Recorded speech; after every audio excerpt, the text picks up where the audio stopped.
Welcome to the Eastside Freedom Library and our special Labor Day Ain't No Picnic event featuring people who are wrestling with Amazon and helping us come to grips with Amazon's power in our communities and in our lives.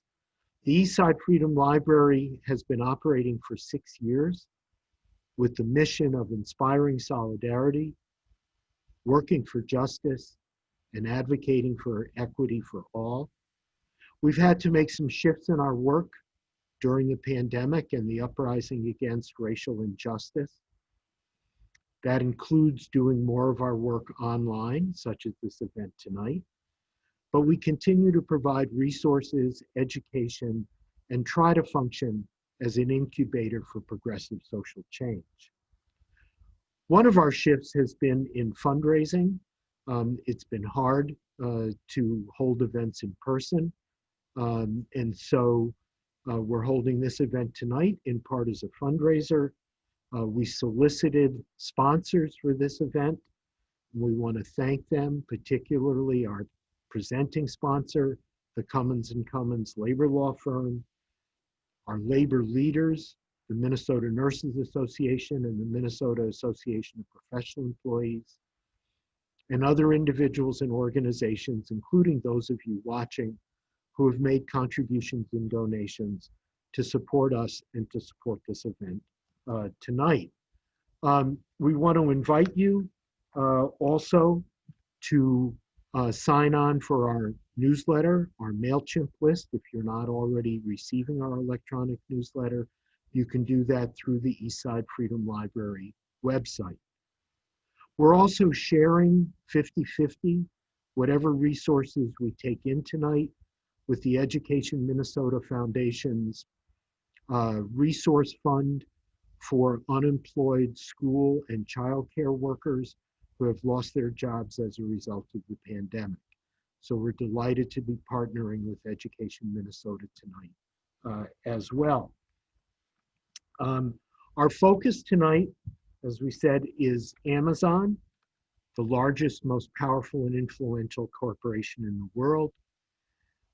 In putting together our thinking about this event, we were drawn to an old cartoon from the late 19th century of corporate greed represented as an octopus. I suppose if there were an octopus anti-defamation society, they would object to being depicted in such a negative way. Unfortunately, the octopi can't speak for themselves. And so we're using this cartoon. And to say that a century ago, farmer, labor, and community activists were drawn to the image of an octopus to depict the ways that they saw capitalist greed grasping control over work, business, community, and political life. Today, it's hard to imagine a more appropriate metaphor than this creature in thinking about Amazon. Yet the very breadth of Amazon's reach makes possible and necessary the weaving of intersectional and international alliances, which is some of what our guests will be talking about this evening. So I want to introduce our panelists. We're very fortunate to be joined by Rajendra, the director of the Athena Coalition. Dania is the daughter of an immigrant from India and a retired immigration attorney.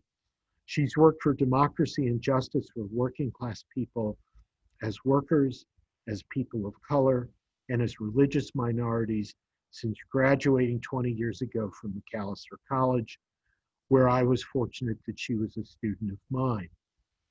And she was a student, I'm sure, of other faculty as well.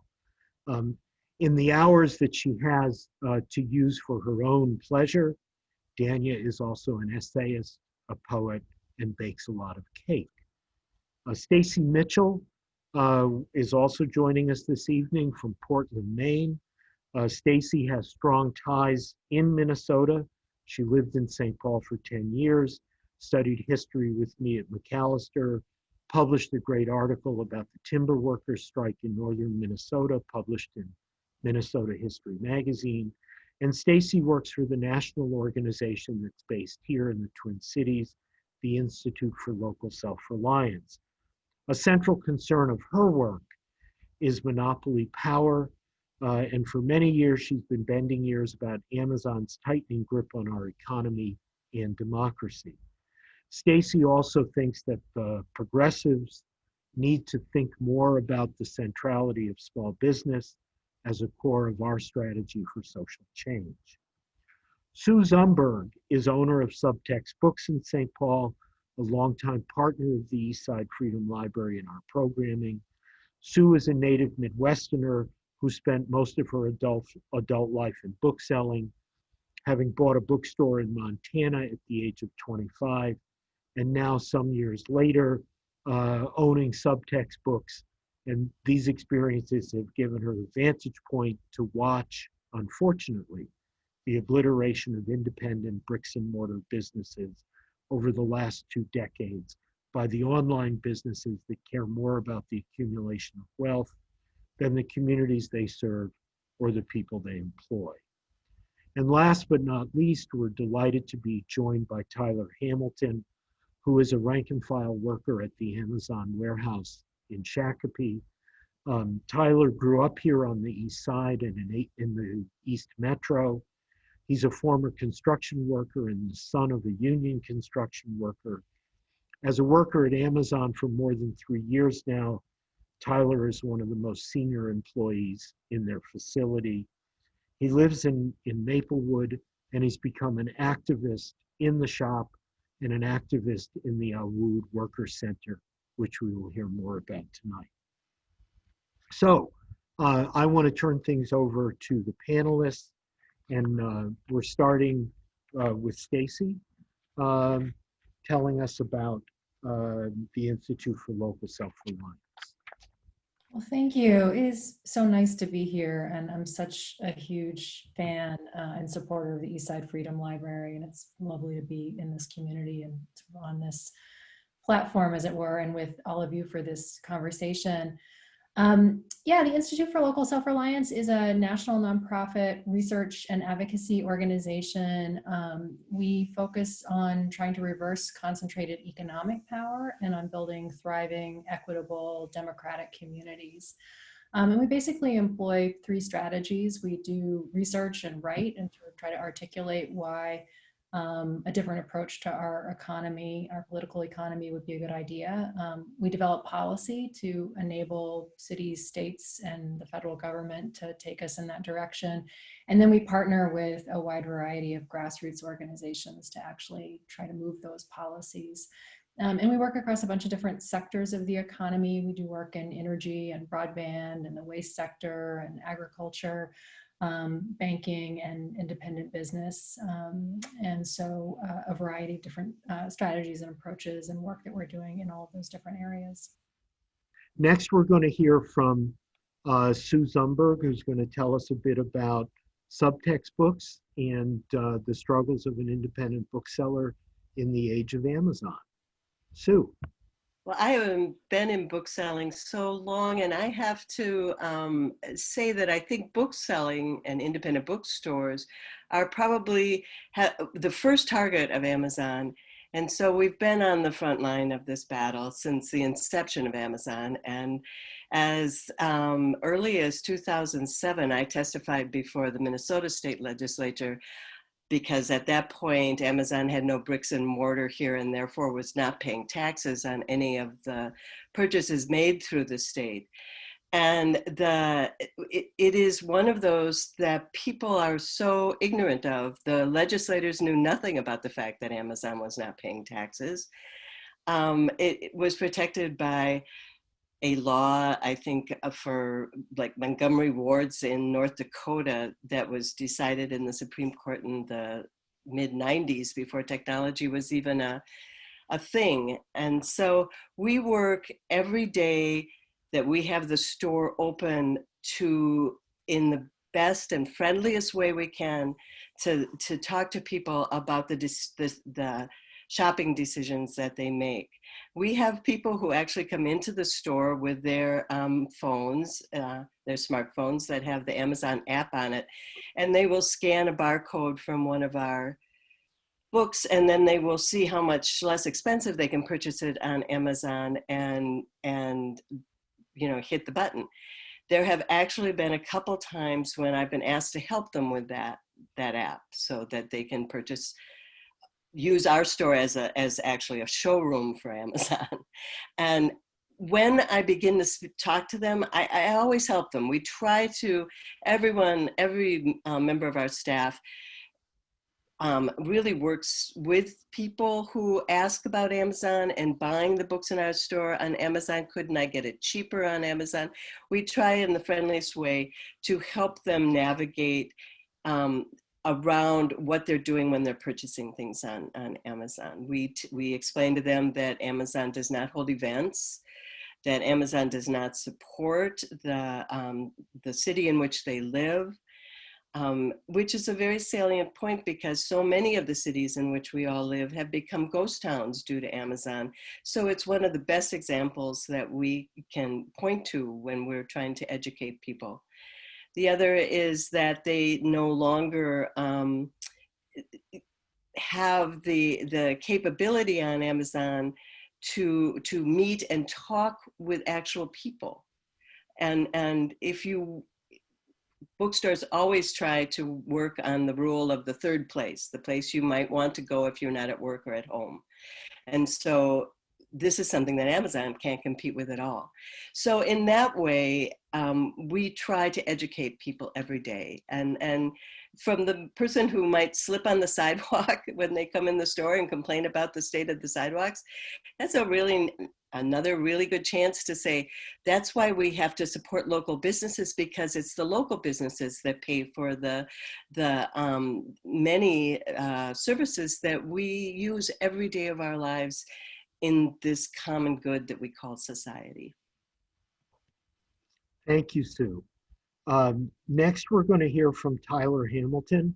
And particularly this first time around, Tyler, explain to people what the Awood Center is and how that's part of what you're working through in trying to change Amazon.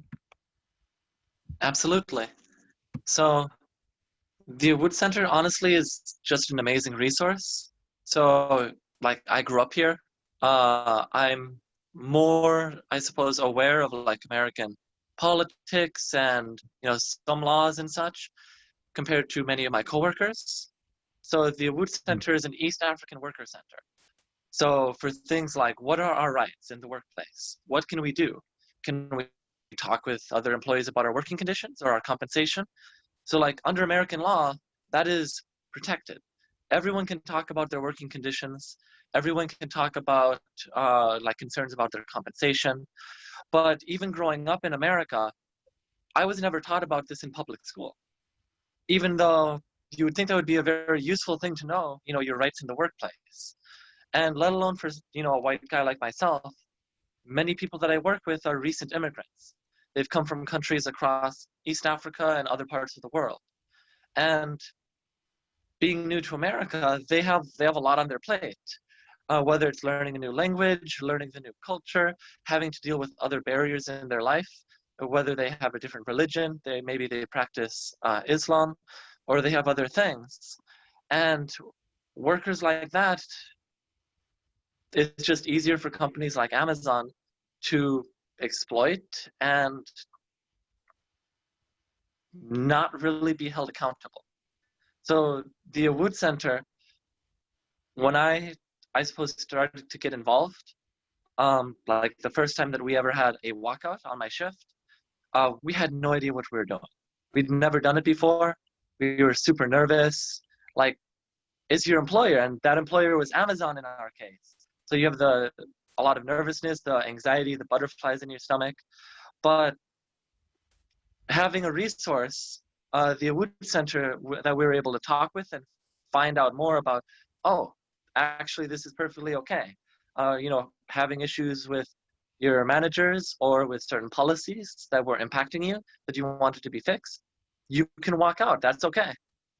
And getting advice on, best practices and what to do or what not to do helped so much. And honestly, since then, every labor action I've taken part in and my coworkers have it's gotten easier and it's become less nerve-wracking. So the Wood Center, while they can't do everything, you know, they're not like union representation, even though that would be very useful and amazing to have many times in the warehouse. They can still provide a lot of information and a lot of education for many of my coworkers at Amazon. Great. Thank you, Tyler. I just want to say it in response to what you said, one of the greatest moments that we had here at the Eastside Freedom Library was when two Karen women came in to set up a voter registration table. And I watched Karen women registering white people to become voters. And now you're telling us how East African immigrant workers are educating not only themselves, but also educating American workers about what their rights are in the workplace. And I think there are very few places in the United States where people are cognizant that that's some of the interaction that can be taking place between immigrants and native-born Americans. It's great to hear your story. Thank you. Dania, please. Sure. Well, one of my parents was a person from another country, my dad, and one of my parents, my mom, is a person who was born right here in the United States. And so there's all kinds of ways in which those kind of cross-cultural and cross-boundary relationships can both can foster all kinds of amazing community. So I'm a big fan of hearing both of those stories. At Athena, those are the kinds of cross-boundary relationships we try to encourage. Athena is more than 50 organizations across the United States. We're all kinds of nonprofit organizations that belong. We are extremely proud that both the Wood Center and the Institute for Local Self-Reliance are founding members. In particular, every organization at Athena is moved and inspired by woodworkers who have been courageously out front on Amazon's pernicious and atrocious abuse inside their operations. And it is Wood members and friends who first walked out years ago, and that remains an inspiration as we continue to build this movement. And similarly, Stacy Mitchell's organizing and intellectual leadership, without that, we wouldn't have Athena. And so it is unbelievably exciting to work with leaders like Abdi and the workers at Wood, and Stacy and her colleagues, and the other many amazing people who make up Athena. So the organizations that make up Athena have not formed Athena because we have any particular personal beef with Mr. Bezos, who just last week accumulated his $200 billion. Nor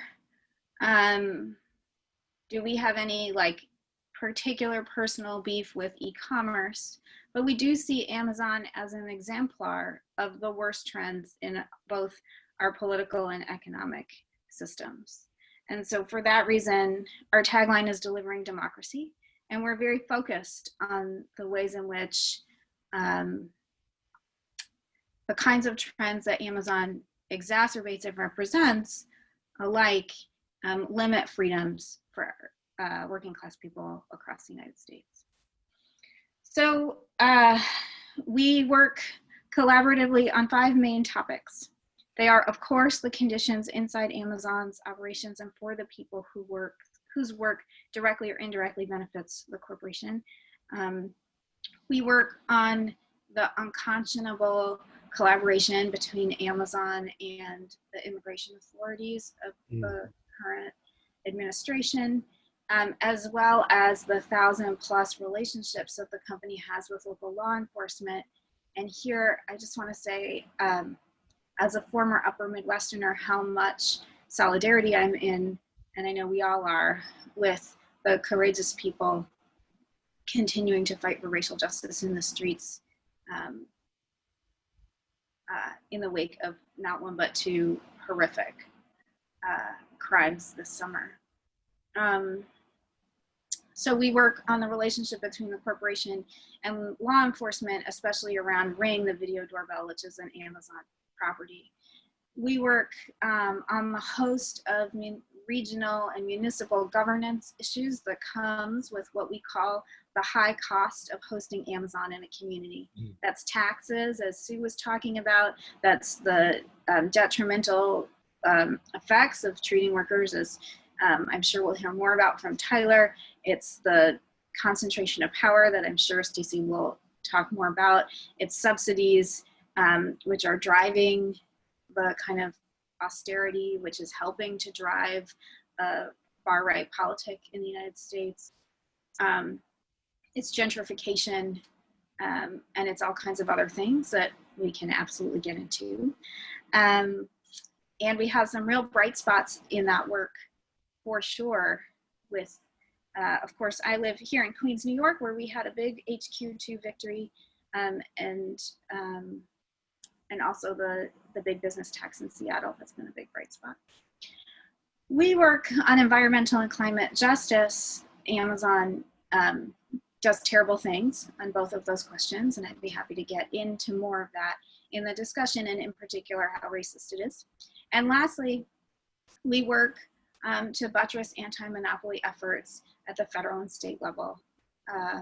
Amazon simply does too many things and has too much power. And as a society and as a democracy, no matter how broken and insufficient our democracy is at the moment, and has been historically, we believe in the promise of a truly representative democracy, and that fighting corporate power is part of what gets us there. Thank you.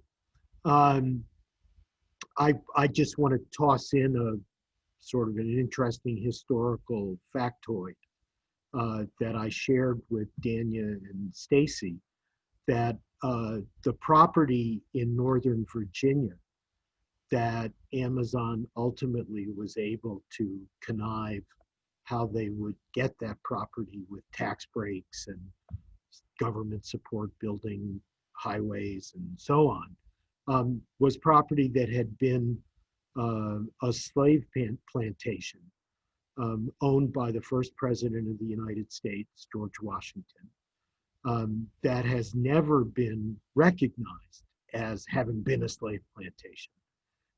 And this wonderful historian, Tom Foster at Howard University, published an op-ed in the Washington Post asking us all to consider the parallels between George Washington's slave plantation and the new Amazon headquarters in Northern Virginia. So we, at the Eastside Freedom Library, we like to talk about the value of having a conversation that connects the past and the present. And that certainly seems to be something that we don't hear about in the dominant discourse. So let me go back to Stacy. Let me ask a question for all of you to consider. And I think especially in the pandemic, when many of us are trying to minimize our contact with other people, that many of us have found Amazon to be a great convenience, makes our shopping easier. Why do you think, or what do you think we're missing when we particularly think of our convenience first and foremost? What else should we be thinking about when we consider Amazon's power? Go ahead, Stacy, please. That's a great question. I think it's important to separate technology and home delivery, e-commerce. That's a sort of separate question from whether we want to have a situation where one company monopolizes and controls that technology for its own ends.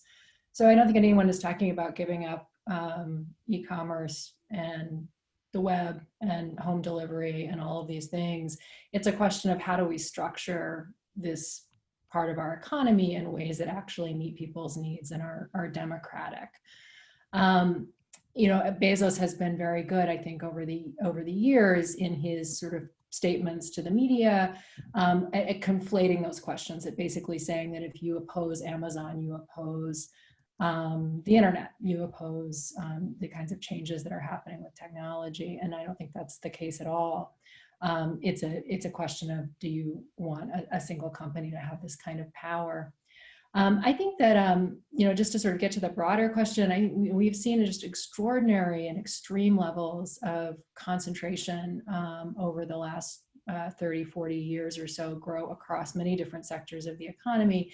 And we know that as a small number of corporations consolidate control of industries, that enables them to better hold down wages, to defeat unions, to knock out small businesses, basically to create a situation where ordinary Americans have a harder time making a decent living and having some control over their livelihoods. And we also know that that corporate concentration is fueled by racism and in turn fuels and helps to submit racial hierarchy and oppression in our society. And finally, we know that the more concentrated industries become, the fewer corporations, the easier it is for those companies to control our political process. So in all of these ways, I think concentration is really a fundamental threat to democracy and to equality and justice and freedom. Amazon is, you know, an even sort of worse kind of version of this because, you know, Amazon doesn't just want to dominate an industry. Amazon is actually, what Bezos has really set out to do is to control like the underlying infrastructure of the economy, to be the platform and the systems on which lots of other companies depend. And that's just an incredibly powerful place to be. You know, so that's, you know, controlling the online shopping platform. About 2/3 of Americans, when they start their shopping search online, they start at Amazon. Which means every other company that makes or sells anything has to be on Amazon's rails if they want to reach the market. If they try to sell through their own website, they're just giving up a huge part of the market right out of the gate. And you know, this isn't the only infrastructure that you know that Amazon controls. They also have AWS, Amazon Web Services, which runs almost half of the world's public cloud computing capacity. Is basically the backbone of the internet. Lots of other companies, Netflix, you know, if you're browsing the New Yorker or watching Fox News or streaming Netflix or doing any number of things online, you're riding on Amazon's rails essentially. And, you know, lots of government agencies, the CIA, and others also use Amazon to store and manage their data.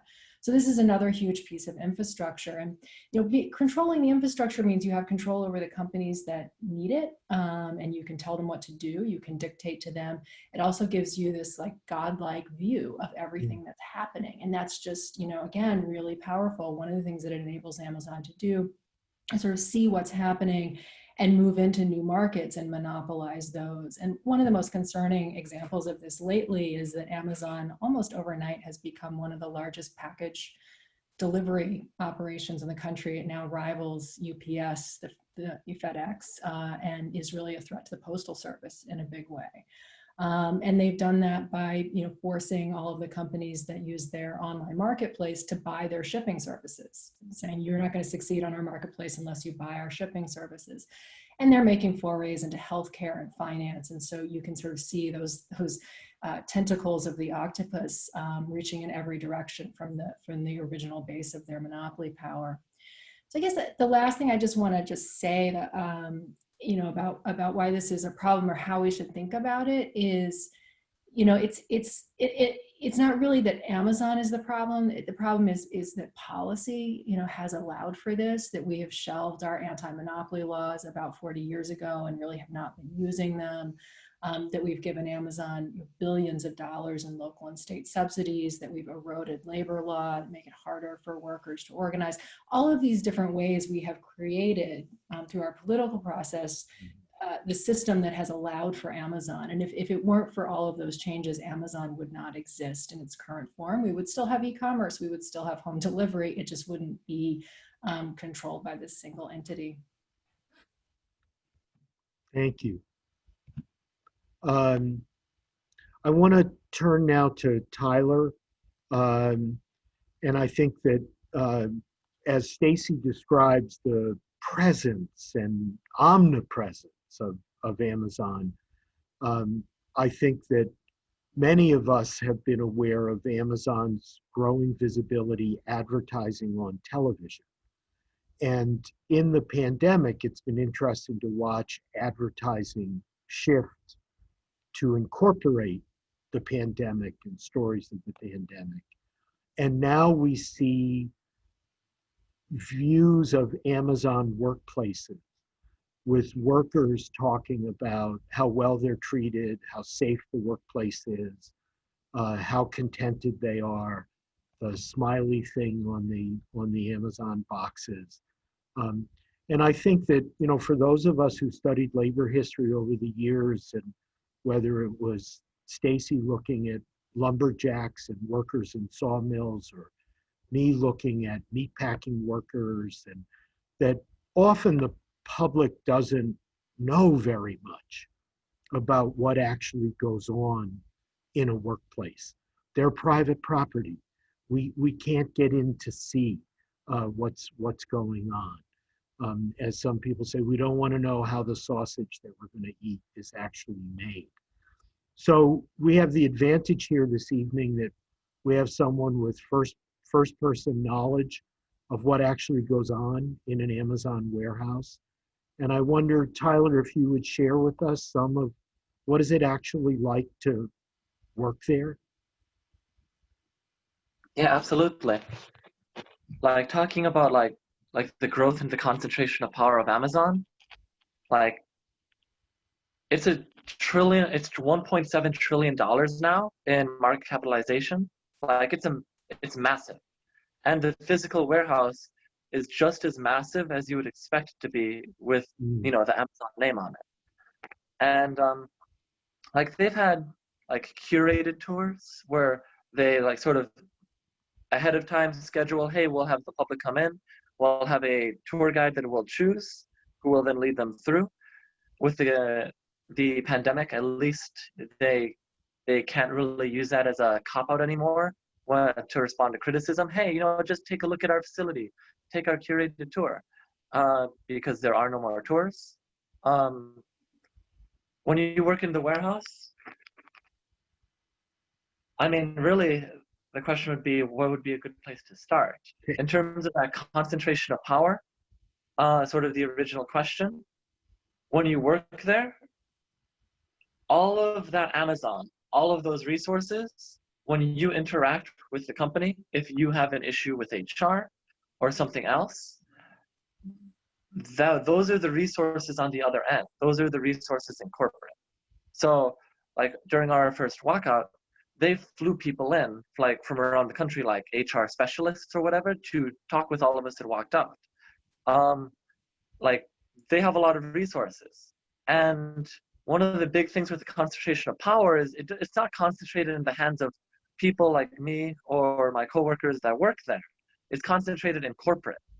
It's concentrated into the hands of the executives and the hands of the shareholders. So when there's a decision that happens in terms of our compensation or our working conditions, we don't have a say in it. It just comes on down from somewhere high up, and we don't know why exactly they made the decision or what the process was, just that someone decided to change something. So from a worker's perspective, you just see that unilateral change. They'll talk about they receive feedback, they're listening to workers, but ultimately it's not like they take a vote. They don't vote to see if they should change policy X or if they should try to raise wages, maybe with some other trade-off. There's no democratic process. And it's such a large company, the more concentrated we allow that power to become, and the bigger we allow Amazon to become without having any kind of pushback, I mean, right now there's 600 some thousand people who work there, but you never know if your employer will be the next one to be purchased by Amazon. So from the perspective of someone who works there, right now it's, it's my problem when there are issues at Amazon, when there are issues with their policy for the coronavirus. But that's only today. And Amazon, who knows how quickly they'll be growing the next couple of years. If they decide to move into healthcare, maybe distributing pharmaceuticals, then if you work at perhaps some factories that manufacture pharmaceuticals or that distributes them, your company could be purchased next. There was a big issue where Amazon purchased Whole Foods, and some of the workers at Whole Foods actually lost their health insurance that they used to have under Whole Foods, but because they then had to go by Amazon's policies, they were no longer eligible for healthcare. And that is one of the big problems with such a large concentration of power in the workplace, is individual workers, we can't stand up against $1 trillion company on our own as individual people. The only way that actually gets fixed is collectively working to fix things, to improve things, to get a seat at decision-making table. And it's difficult. If you want to try and unionize a machinist warehouse, a factory of some sort, if you have a couple hundred people, you could probably do that if you have issues in the workplace, right? And you want to get them fixed. But if you want to try to make change happen at one warehouse with 2,000 people, that's hard. That's really difficult, let alone a whole company with hundreds of thousands of workers. So if I can just ask Tyler, what caused the first walkout? What was the issue and what happened? I mean, the first walkout was mostly day shift people, although the one after that was me and others on night shift. So it was actually caused by a unilateral change that the workers didn't really have any say with. Mm-hmm. They had a big meeting. They call it an all-hands meeting, where you gather all of the workers in the warehouse together. This was back in 2019, in March. And they announced a series of changes. And essentially the changes in the way they announced them were the rates are going up, your expectations for quality, which you can also be written up for if you don't meet expectations, those expectations are going up. There's going to be less support roles. So people who perform tasks that allow everyone else to work, moving boxes and product around and opening them, making sure that everyone else can keep going. Those roles were being cut. So people who did those indirect roles were going to have to do 50% more work, which, as someone who tried it, was quite literally impossible. You couldn't do it. There was the issues of temp workers. So the fall prior, 6 months before that, they switched from hiring direct workers. So when I joined, I was a direct employee of Amazon. Any of the compensation or benefits that Amazon employees in that position normally get, I received.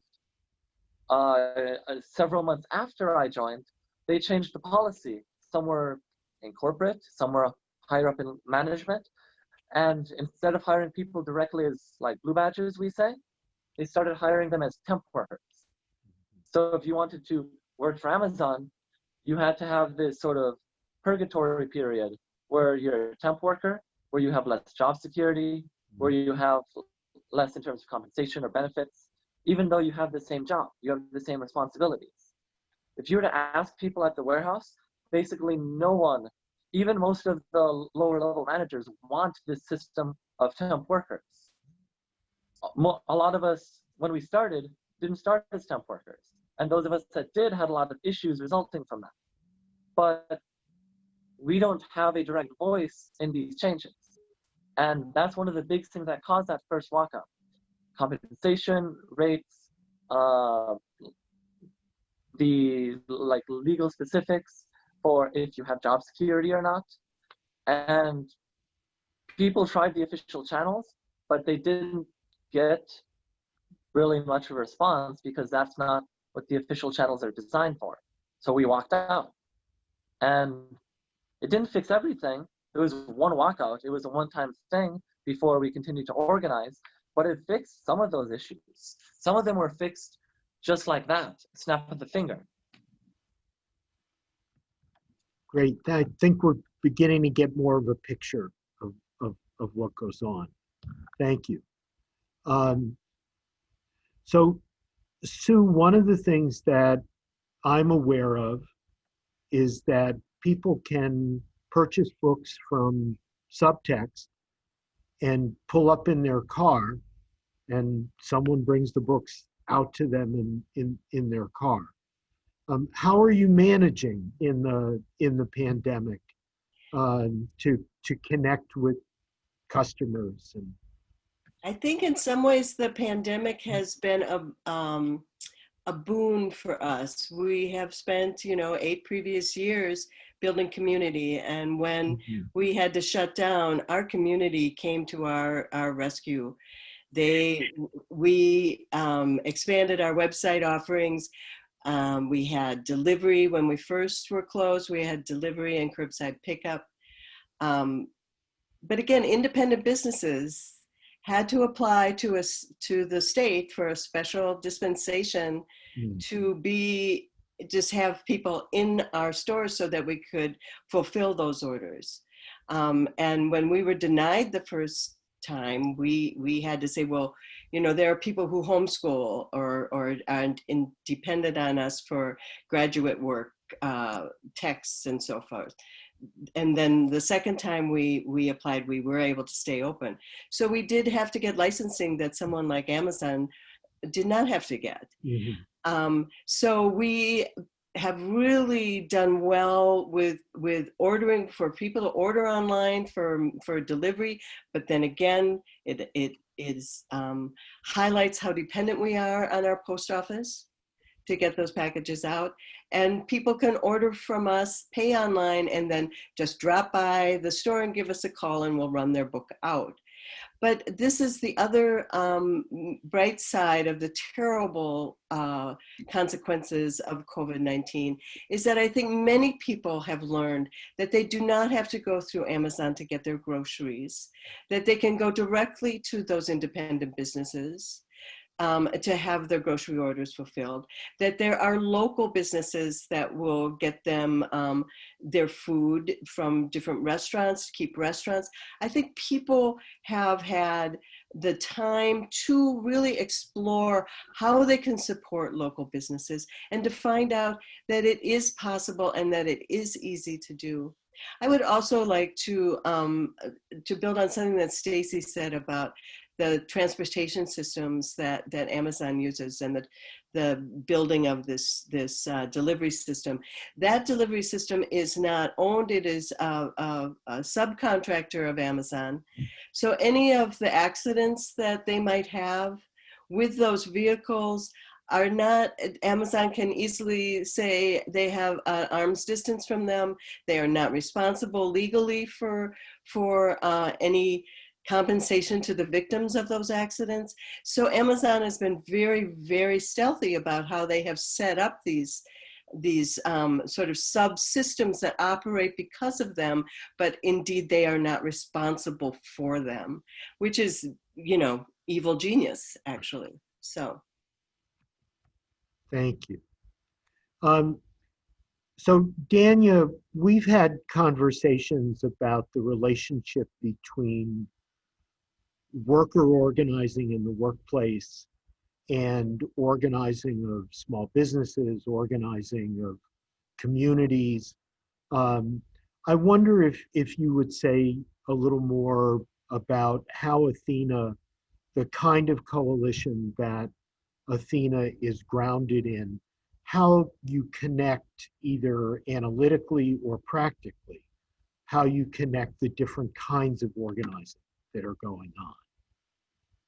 Sure. So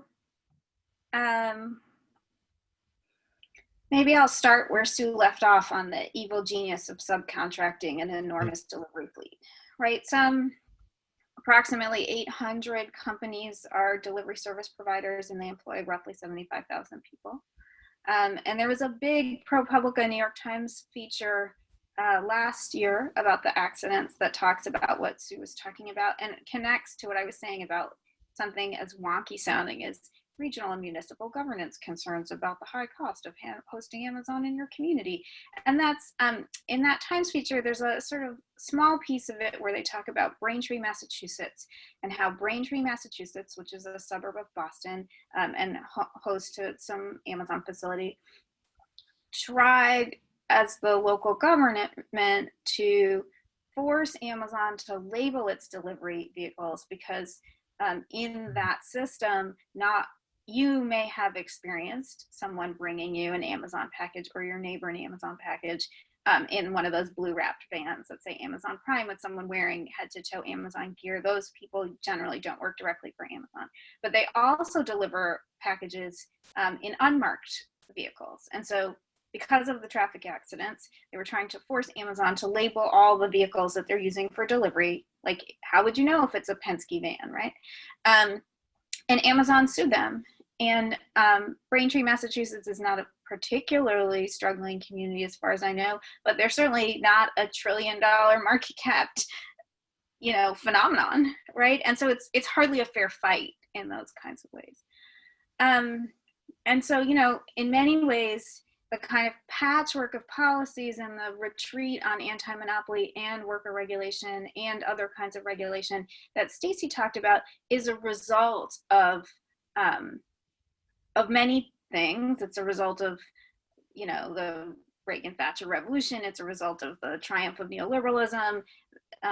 It's a result also of the racism that allows those kinds of policies to flourish, and it creates a patchwork, right, in which there's so little policy coverage that these kinds of firms can emerge and metastasize. I want to pick up on one more thing that Sue said that I think will get at your question and then kind of go directly into it.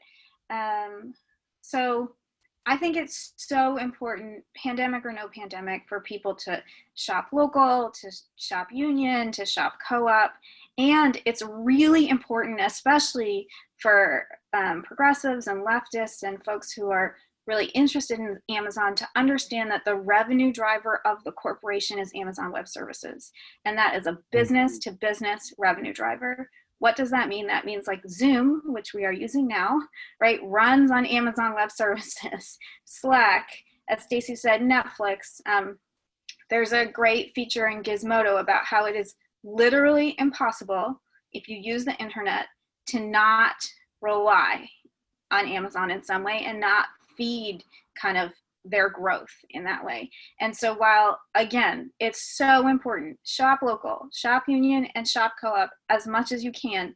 And the best way to aggregate our power as customers is not to withdraw our funds from, or, to do something like boycott in that kind of old school way is not the best way to aggregate our power as customers. But there are lots of ways to aggregate our power as customers.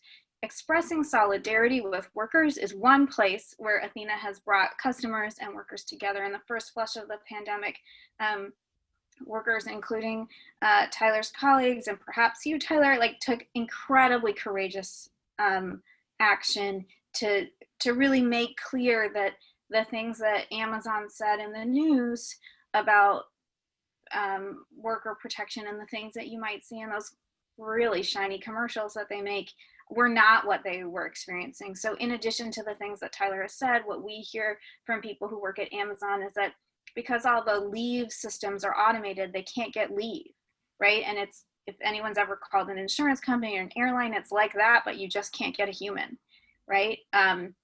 There were a lot of promises about paid sick days and hazard pay and bonuses that many people didn't receive. There were a lot of public promises about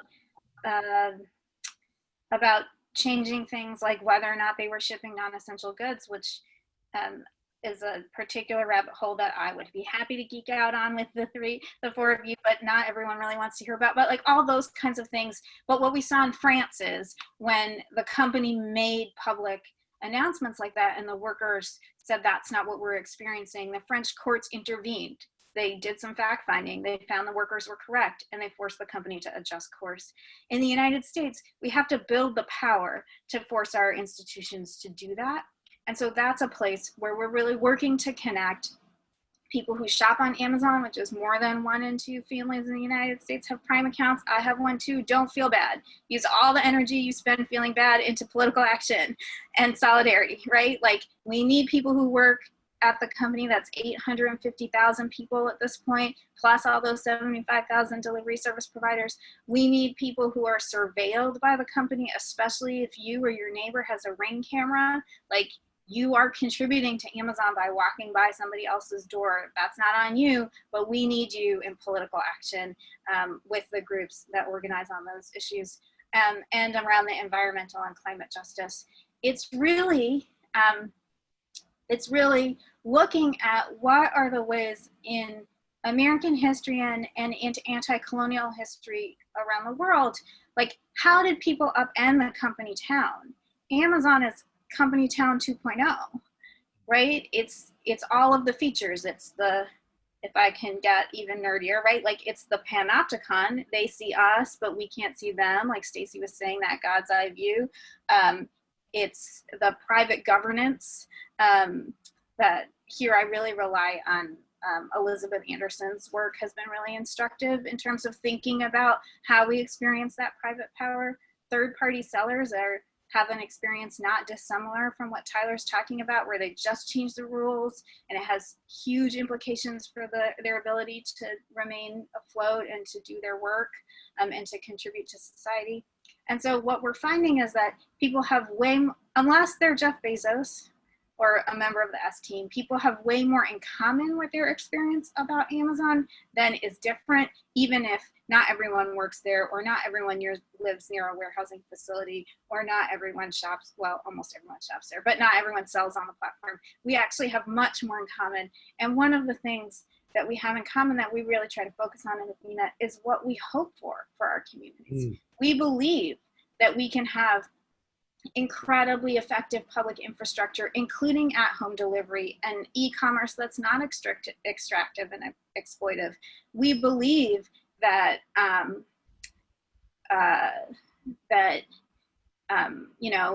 we can have robust tax revenue that pays for all kinds of important things, from public health infrastructure to real climate mitigation and environmental cleanup to high quality public schools, whatever that means in a time of pandemic, right? Like, we believe those things, and those are things that bring us together, even if the way we relate to this corporation is different. Thank you. So we're starting to, I think, run out of time. Dania has shifted us into, I think, the final leg of what I was interested in seeing us explore, which is, what can the people who are watching this conversation, what can we do to try to rein in this power, to start to hope for and envision the kind of world that Dania is talking about. So let me try to move our conversation in that direction. It looked to me like, Stacy, you were ready to I saw you taking notes while Daniel was talking. Stacy? I always find myself taking notes while Daniel's talking. Always something, always a nugget in there to jot down. Yeah, I think the fact that we're talking about monopoly and power is a really important shift. We're talking less and less about sort of corporate behavior and more about the underlying power and the structures that enable that power, it seems to me, in recent years. And that feels like we're headed at least into the heart of the problem and hopefully towards solving it. I think one of the most important things that's going on is this sort of movement to recover our antitrust laws. in part because that's a movement that is helping us remember that the economy doesn't just exist out there on its own, that in fact it is created by government laws, that it is a creature of policy choices. And when we see that, it helps us be in a position to think about, well, what are different policy choices we might make to get a different kind of economic structure? Our antitrust laws were very active through a number of decades in the 20th century. And then around the 1970s and 1980s, there was a sort of ideological shift that came along, led by Robert Bork, the later failed Supreme Court nominee, that effectively turned those laws on their head. And so instead of being about decentralizing power, they became in service of the notion of efficiency, which effectively meant centralizing power. They actually worked in favor of centralizing power. So there's starting to be a lot of conversation about why that was a really bad idea and what we might do to sort of bring that body of law back into the service of democratic aims. I think one of the most significant things that's going on that front, and Amazon is very much at the center at, is the antitrust investigation that's underway in the House as part of the Judiciary Committee's antitrust subcommittee. They've been leading a year-long investigation into the big tech companies, interviewing witnesses, gathering millions of documents. They had the CEOs up to testify a few weeks back, and they'll be releasing a report with recommendations in the coming weeks. And that report will be all of their findings, which we expect to show a lot of abuse of power on the part of Amazon and the other companies, and a lot of evidence to back that up. And we hope and expect that it will include strong recommendations about what needs to happen next, which could include breaking up Amazon, and that could be led by the antitrust agencies or the Federal Trade Commission. It could also be done by Congress through passing a law that says, you can't have a company that combines all of these different things. And it could also involve some, basically thinking about, well, if Amazon is infrastructure, is it a kind of public utility and therefore need public oversight? So those are, we hope, going to be some of the recommendations coming out of that report.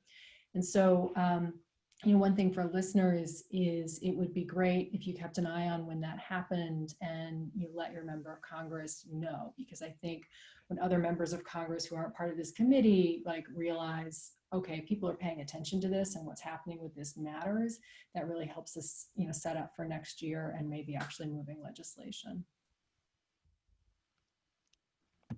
Thank you. Sue, is there something you would like to encourage our listeners to do?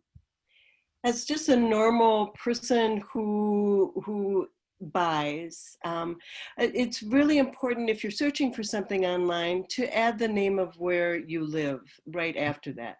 So if you would like a vacuum, write St. Paul. And then the places in St. Paul that sell the vacuum that you want will also be available. And sometimes if you're Googling on Chrome or one of the bigger ones, you have to go down a page or two to find that local business, because the rest are ads that are done by algorithms and so forth that are for across the country. But look in your city first to find what it is that you need to buy. Also, vote. I think the key to so many of the things that both Stacy and Dania and Tyler have talked about depend on our voting this fall. So please register. You can register at our bookstore, which is now open for browsing. So come on in. We'll give you all the registration forms. Local businesses also do things like that. If you need your mail-in ballot, if you need a person to witness it, we're here for you to do that too. So please vote. Please do what I call conscientious shopping, which means please look locally and expand your search from that point if you can't find it. And the other thing is, you don't need it tomorrow. There's so little that you actually need tomorrow. when you order online. We're all trying to slow our life down through things like yoga and mindfulness. You can slow your shopping expectations down. So that's how I think myself as an individual who shops tries to make a difference. Thank you. So, Tyler, one of the things that strikes me about the comments of slowing our lives down is that, as you described what precipitated the first walkout, it was what we labor historians would call a speed up by management. When you say raising the rates, a listener might hear the word rates and thinks, oh, were they raising their wages? No, they were raising the speed at which you were supposed to do your job, the number of packages that you were supposed to handle in an amount of time. So when you think about, here you have a platform, what do Amazon workers, what do members of AWOOD, what would you like the public to do to help you make your workplace a more decent place? There's definitely a couple of things. Like was just mentioned, like not everyone's a fan of electoralism, but voting is still very important. If we were to have good policymakers in office, there's a lot of legislation that could be passed that would guarantee like workers and I more protections, not just like there's safety regulations. Like there was supposed to be guidelines and regulations from OSHA for workplaces during a pandemic. And the wrong people got into power and those were scrapped. Like if we had OSHA inspectors going around enforcing federal safety regulations for a respiratory pandemic from the beginning, our workplace would have been a lot safer. A lot of people that I know who got sick with coronavirus would not have gotten sick.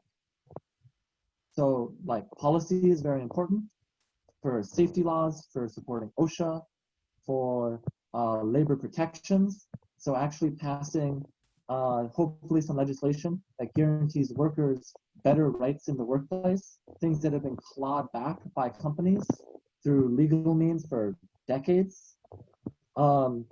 But voting is important and getting good people in the office is important. So one thing that you could definitely do, easier ask for anyone that shops at Amazon, buy less things, buy fewer things that are heavy or bulky, things like dog food and kitty litter. Like if you have something big you want to buy, one of us, well, usually many of us in different parts of the process have to handle that. One of the biggest complaints you'll hear people talking about, like if they're hurting their back or like if they have knee pain, heavy product is one of the things that when you have to handle for 10 to 12 hours, exacerbates that. So instead of maybe buy your dog food, buy things like that at a local level, just pick it up, transit, a car if you can. Harder right now with coronavirus, of course. And if you want to buy things that are lighter or things that are smaller. That has like a very direct impact on our working conditions. And honestly, if we can get Amazon, like break it up into smaller pieces, maybe something like what happened with AT&T or like Bell Telephone back in the 70s, like a lot of the businesses could be divested. Whole Foods could become a separate company. Amazon Web Services could become a separate company. Ring could become a separate company again. But even the physical warehouse infrastructure, you could probably break it up by region. And honestly, it would be probably a little scary, like seeing what happens to workers in the shuffle and the reorganization. But it would be much easier to handle maybe a regional company that's worth, several hundred billion instead of a giant, corporate behemoth that Amazon is today with $1.7 trillion of resources, with who knows how much they'd be willing to spend to keep their workers in mind. So vote, be involved. In the future, a lot of these jobs at Amazon are very new. These warehouses are very new still. So worker organizations have just organically been growing and sprouting up over time. The last year, I've seen different organizations, different like workers getting involved and forming together. at lots of warehouses around the country in a more formal way here and there. Like as things like strike funds become available, like donate money to the strike fund or any other organization like the Wood Center. I believe, I'm not an expert, but I'm pretty sure they're incorporated as like a nonprofit because they focus on like education, like teaching us our rights. So like chip in $50 or something, find other local labor organizations you can get involved with, because ultimately it's building a movement. Thank you. So before I try to pull this together, do any of you, is there anything that you want to add? I do. Good. In addition to chipping in for a WOOD, which I recommend, in particular, I want to talk about the importance of institutions like the Eastside Freedom Library and the importance of supporting institutions like this. Amazon is incredibly complicated and ships really fast. And as I think Stacy can attest, as someone who studies it intensely, the role they play in our society and economy is also changing fast and ever faster in these volatile political times. And the value of study and of study in community has never been more important. And so, yes, please chip in for a WOOD, please chip in for the Eastside Freedom Library, buy your books from Subtext, and to keep track of all of this anti-monopoly effort and how to give solidarity to workers when they do courageous actions or in general, and all of the other things we do, you can follow us online at Athena for All or on Twitter or on Facebook. And of course, we're happy if you would chip in to us too. Thank you. Thank you very much. Anyone else? Well, I just want to say I had a kind of an epiphany when Stacy was talking about the importance of antitrust, and Tyler was talking about the importance of laws and regulation, and also the uncertainty of if you were to break Amazon up or reorganize Amazon, what would happen? And my epiphany was to think about how this parallels the current discussion about what does it mean to abolish or defund the police. And there's sort of an explosion of imagination in which people are trying to think about how could we meet some of the socially useful things that may be done by the police? How could we avoid the socially nefarious things that are done by the police? What would it mean to reimagine our communities with something other than the kind of police forces that we have? And I think that tonight's conversation with all of you has really inspired me and hopefully inspired us, those listening, to think about the power of the imagination. I think about the great historian activist Robin Kelly and Robin's insistence that we tap into our imaginations and not be restricted by what's been around us. And this is a great opportunity for us to imagine how could we shop differently? How could we live differently? How could work be organized differently? How could we have a political system that really is democratic from top to bottom and becomes a tool for us to embody what we wish for the kind of lives that we might have. I want to really thank you all for taking time out of your busy lives to share your thoughts with us. I want to encourage everyone who's watching that if you have questions or comments, use the comment function on the Facebook page or the YouTube channel to send in comments and questions, and we'll scramble and try to respond to you as best we can. What we have put together will continue to live zombie-like on our Facebook and YouTube pages, so that if someone that you care about was not able to watch tonight, it's easy for them to find, easy for them to watch. It's easy for you to lift the URL and share that with somebody else. Let's keep this educational process, this imaginative process going. And I would be remiss if I did not also encourage you, as Dania has, to make donations. You can donate directly to the Eastside Freedom Library. You can donate to the Wood Center. You can donate to Athena. You can donate to the Institute for Local Self-Reliance. You can donate to Education Minnesota's Foundation Fund for unemployed public school and child care workers. There's lots of things that we can do to help realize the kind of community that we would like to imagine. So thank you all for tuning in. Thank you again, Dania and Stacy. I'm so proud of the two of you, and thank you. And Sue, I'm so proud to be associated with you. And Tyler, I look forward to getting to know you a lot better in the months and years ahead. Thank you all.